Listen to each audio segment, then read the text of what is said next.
Hello viewers. Today the topic of our discussion is language, a unique gift of humankind. And we have with us in the studio Professor Shivnath Mukherjee, who is presently a faculty at the Future Media School. Before coming into this academic line, he has spent many years as a professional journalist in the public relations departments of big companies. And so language has been the raw material of his profession for many, many years. So any initial opening remarks if you would like to make? Hello viewers. Language can create heaven on earth and hell out of heaven. That is the power of language. Now, we know that among all animals, human beings are the only species that have this unique gift of the language, although we do not know how the human species developed this particular skill. Now, what Charles Darwin has to say about this is, I cannot doubt that language owes its origin to the imitation and modification, aided by signs and gestures, of various natural sounds, the voices of other animals, and man's own instinctive cries.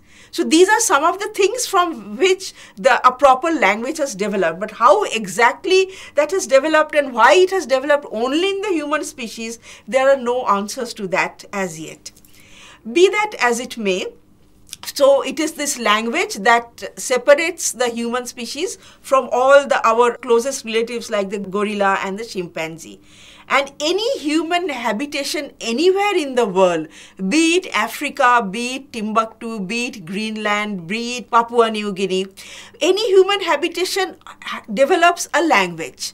Okay, you don't find any human habitation without any language. The language binds the community together. Now, the language that we speak is very much a part of our identity, of our cultural and religious baggage, and of our belief system. And using this language, we not only express our basic requirements, but we also tell lies, we beat around the bush, or we come straight to the point. We show our anger to people, we scold people, we give orders, we obey orders, and we do so many things using this language. So it is not just for our basic existence that we need language, but language is used in so many ways. And we are always proud of the language we speak. Say, for example, we are Bengalis, and in Bengali there are so many songs which are an ode to the language. Like one song that comes to my mind is Moder Gorob Moder Asha Amori Bangla Bhasha, which means our pride, our hope, our beloved Bengali language. And people all across the world have this pride in the language they speak, and they are also very sensitive to the way the language is spoken. All of you must have seen that film My Fair Lady, which is an adaptation of Bernard Shaw's Pygmalion.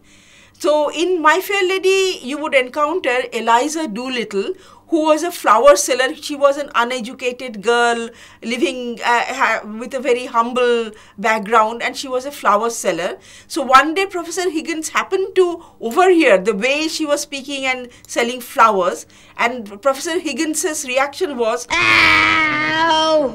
Look at her, a prisoner of the gutters, condemned by every syllable she utters.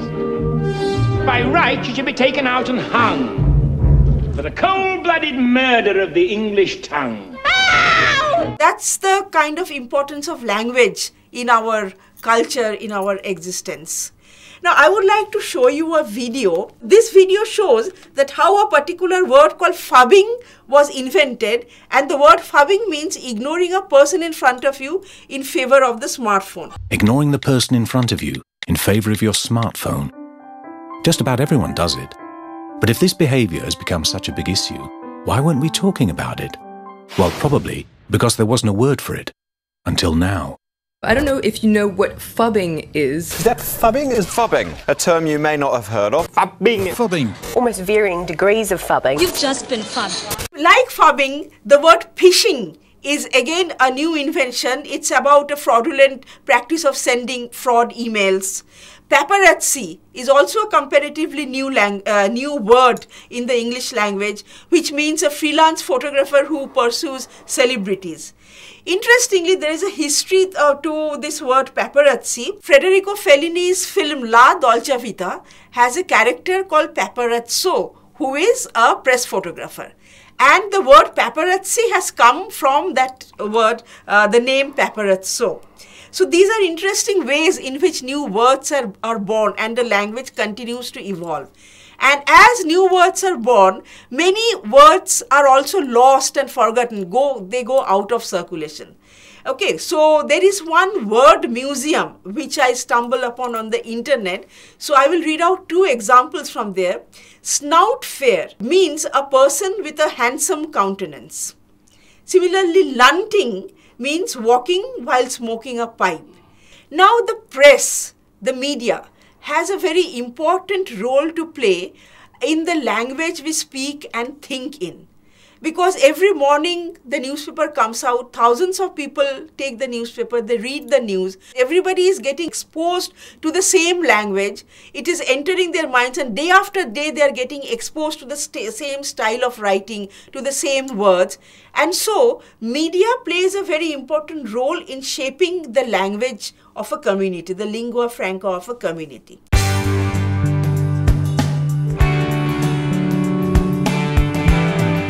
So, Mr. Mukherjee, you have been a journalist for many years in your life, and you have been editing news stories, okay? So, can you please share some of the characteristics of news writing, the kind of language that is normally used in news? I will take you on a short voyage, in fact, on types of journalistic writing. Before that, we'll begin with news, and for our viewers, I've selected 3 pieces, items of news, one local, one national, and one international. So I'll just first read out those 3 and then come out and discuss what news is all about. The first is from Ladakh. Avalanche. Army rescues 71 stranded tourists. The army on Sunday rescued 71 tourists, including women and children, who were strangled due to an avalanche near Changla in eastern Ladakh. Next, a powerful cyclone lashed islands, damaged roofs, and cut power as it edged toward Australia's northeast coast, officials said. And the third, 1 youth was killed today and 2 others sustained severe injuries after a bike stunt went horribly wrong at Uluberia in Howrah.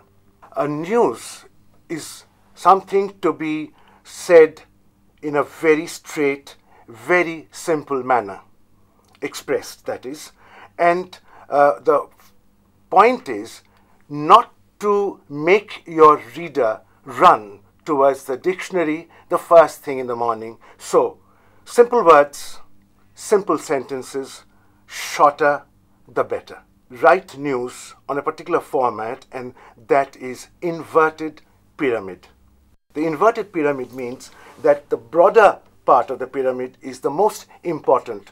The next para will be less important, and it will be followed by least important factors. So that is why the inverted pyramid format. And one thing has to be remembered about news is that it's very objective.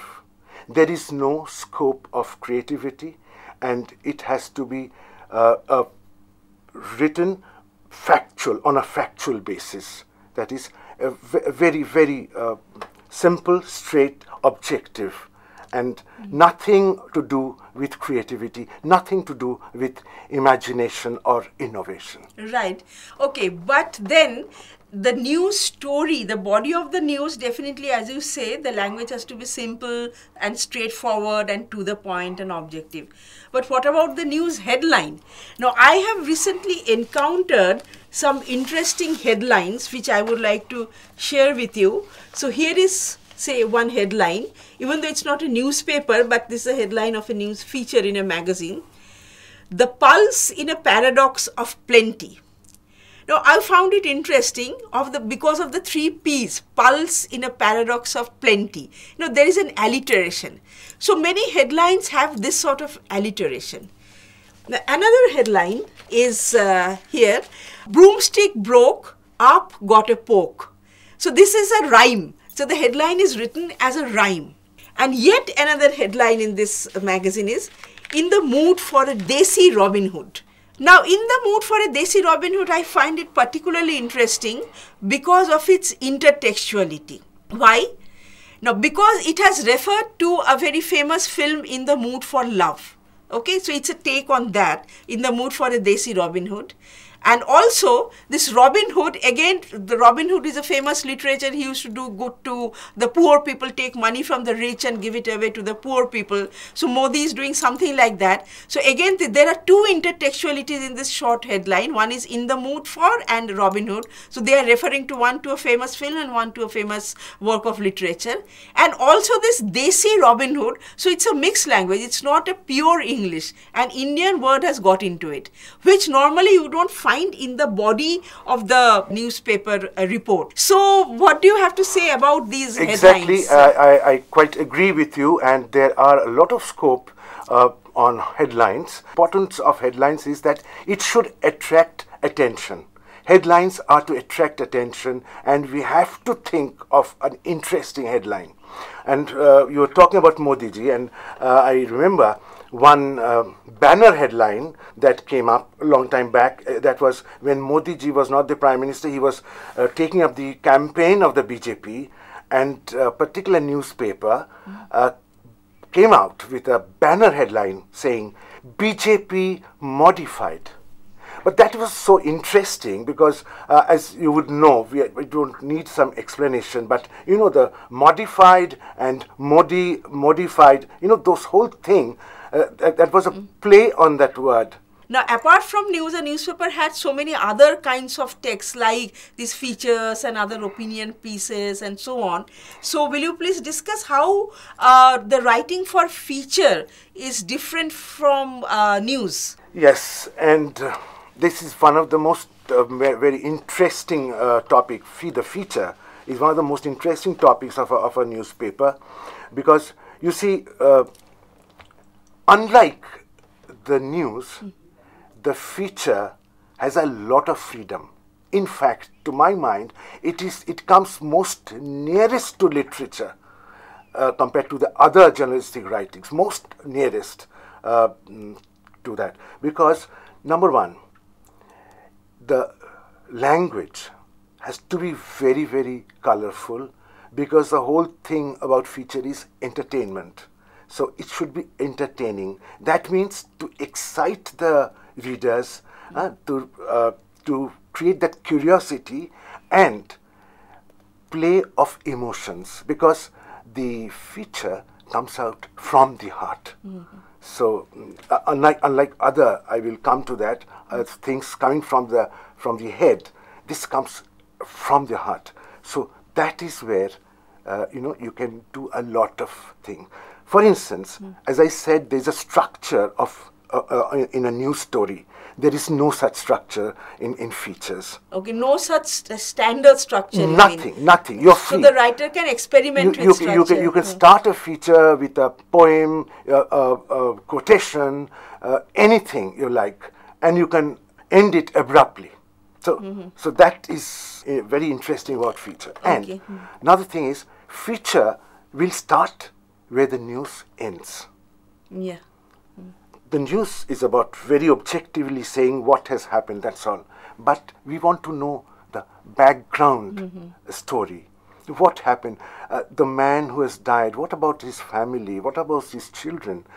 This is where the feature will come in and make a very, very interesting. So do you have anything to show us by way of features here? Of course, yes. Let's see. On a pleasurably nippy Sunday morning in February, a group of middle-aged residents stand in front of a school gate in Gandhinagar, a residential colony in South Chennai.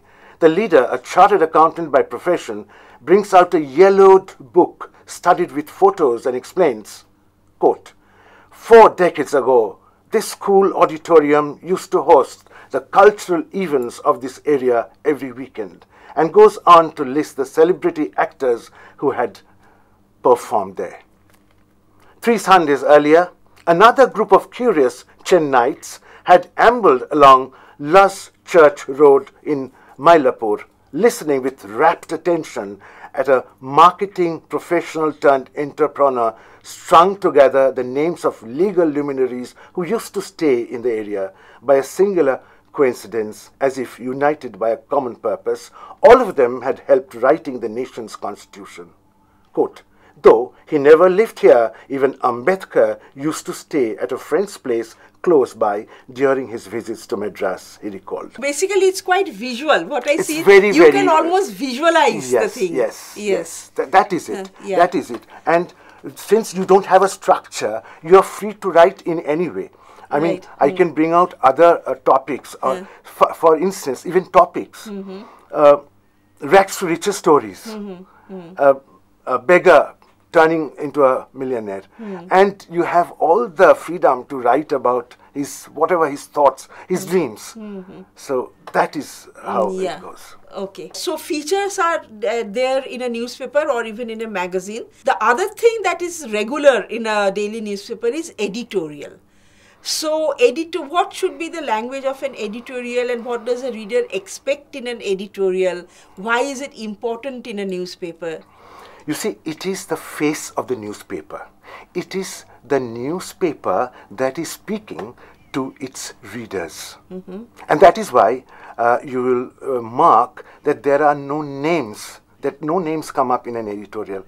There is no writer's name. No author's name. No author's name. Right. So because it's the newspaper talking. Okay. And the newspaper tries, to write about a particular incident and enlightens its readers, right?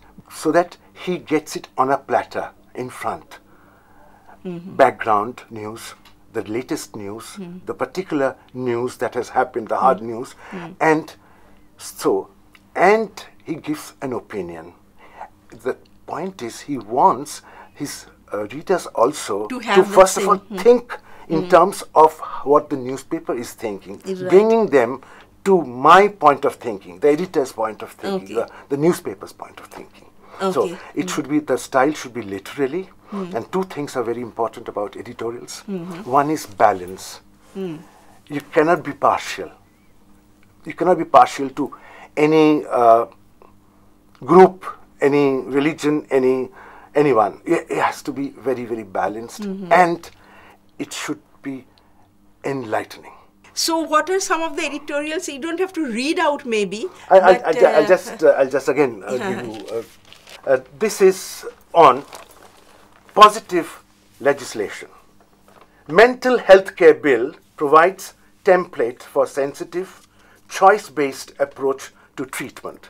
In a welcome move, Parliament has passed the Mental Health Care Bill 2016, providing for mental health care services and decriminalizing attempts at suicide. Now, this is very important. If you wanted to commit suicide, you were deemed a criminal. So that has gone. The legislation takes a modern, sensitive approach to mental health issues and comes on the heels of Prime Minister Narendra Modi's latest Man Ki Baat address, where he highlighted the issue of depression and the need to openly talk about it. It's a fact that mental health issues continue to be misunderstood in this country. Those suffering rarely get access to counseling and modern medical treatment, as their families try to hide their condition out of sense of shame. Now, you see, you nail it. That is the point. This is the problem with our mental health.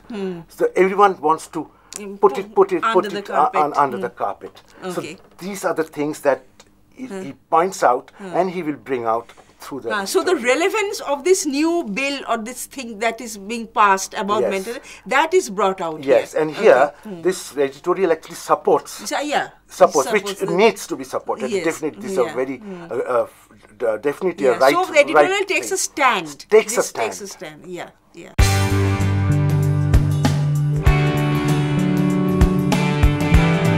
So editorial, we understand. Now, another feature that we see every week, particularly Fridays in a newspaper, is reviews of films, plays, or books. So, what constitutes a good review, and what does the writer have to keep in mind while writing a review? Actually, review, again, are written by experts.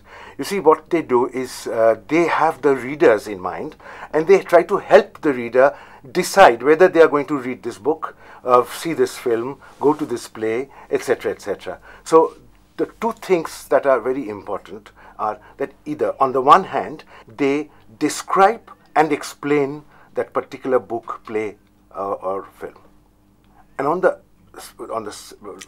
other hand they have to assess or analyze. With that, comparing with maybe other films, other things on the other hand, and the reader a storyline, but not revealing the end. Not revealing the end. That is very important, right? Because or else you get that. So I'll just read a few lines from a review, just to give you an idea. Shabano Bilgrami, the author.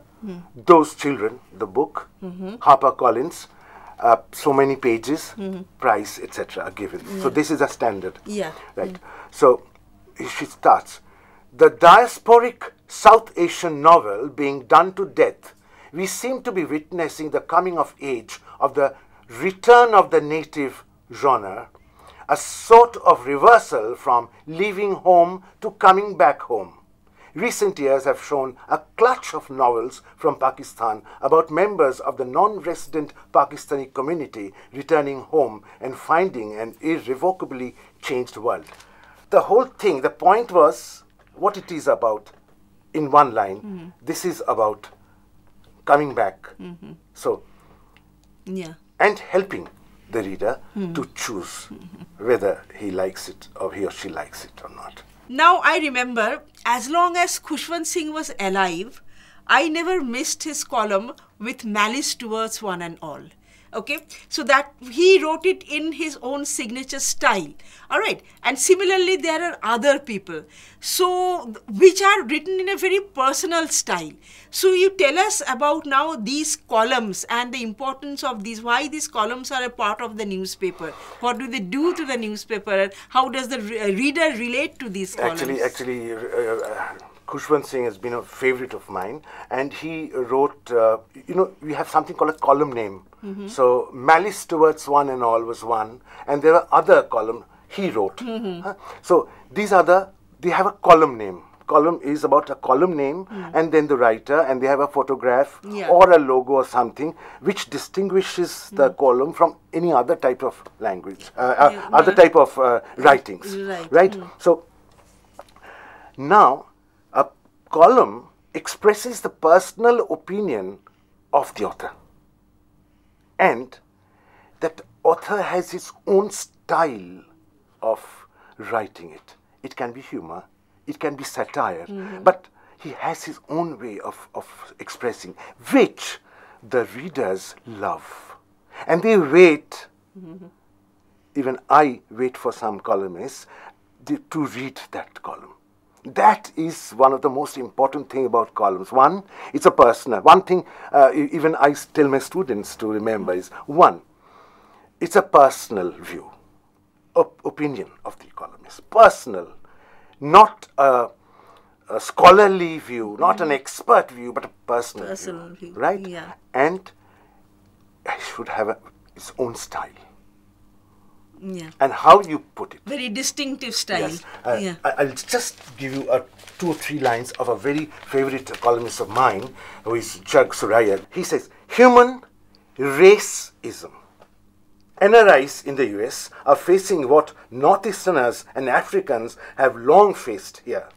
2 American NRIs in a worried huddle. First NRI, it's really terrible what's happening in this country. Every day you hear of yet another Indian who has been attacked by some whitey. Second NRI, yeah, it's very scary indeed. Who would have thought it would come to this when we voted for the Trump fella? Now, you see, you get that that humor is there, and the wit and the humor about this YT and the this whole thing has been nothing serious. Nothing serious is written, but you know, it affects you. Yeah. It goes. It hurts where it should hurt.